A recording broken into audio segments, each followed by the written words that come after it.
What's going on, y'all? So recently, a major player in the creative field and who's also important to me, and he supports the Craft Factory, had this to say about productivity. Take a listen. Inspiration is a luxury. You know what I'm saying? Like, you don't need inspiration to get stuff done.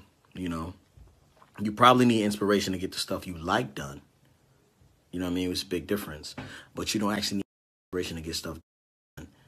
You can be productive and not be inspired. I am so glad somebody else said it. Because everybody talk with their hands like this. Anyways, and I'm going to tell you why I wanted to throw my phone at his face when he said it, how he said it, and when he said it. But I need it. I need this phone to record. Yeah, it's time to step into the factory, okay? You and me.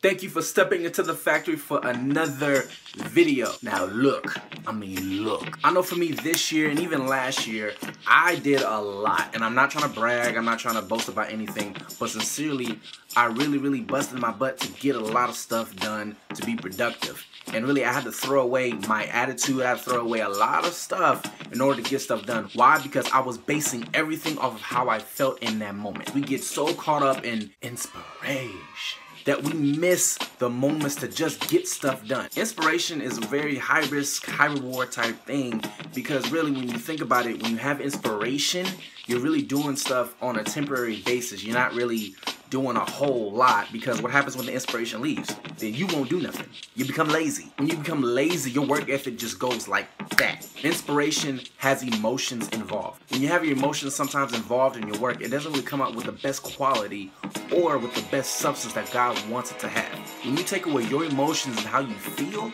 then all you have to rely on is your structure. When you have inspiration, we leave little room for structure to actually take effect in the game plan, in the craft, whatever it is that we're called to do. When your emotions are depleted, that's when you're able to rely on your structure. Structure is not dependent on emotions, but rather is dependent on your mandate. When God called you to do something, He didn't call you just because He felt some type of way. Even before you came in this earth, God called you to something that He already seen in the first place. So what makes us think we can really rely on our emotions on a day-to-day basis just to get something done that God called us to do in the first place? When you take Jesus, the most important creative of them all, He didn't have time to rely on His emotions. He didn't have time to think about how He feels or what He feels like doing. He had a mandate to fulfill. And because the mandate was the focus, He focused on miracles, signs, and wonders everywhere He walked, no matter what happens, no matter what was in His way. When He went to the cross for us, He had a moment where He wrestled with His emotions.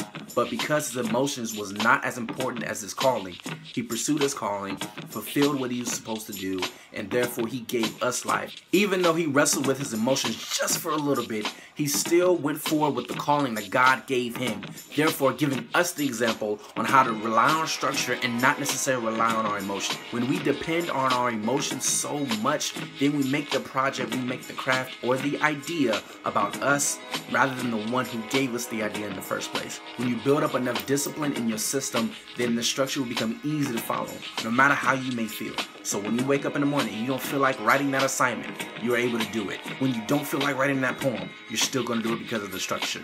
When you don't feel like going into the studio, you're still going to do it because of the structure. In the Bible, it talks about writing the vision and making it plain, but oftentimes we mess that with writing the vision before us, because if we see it, that means we're going to get it done. Your vision is not based on what you feel like, how people are looking at you, if they're talking about you, or what they're saying about you. It doesn't matter what's going on around you. As long as you have the vision before you, you're able to get what you need to get done without any hesitation. Your work ethic as a creative is birthed from repetition. It is not based off of what somebody says to you, but it's based off of what God says through you. Be encouraged, my fellow creatives. Do not rely on inspiration like my bro Belief said, but instead rely on structure, rely on the discipline that God is trying to give you. Remember, you don't need emotions or invested emotions to get something done.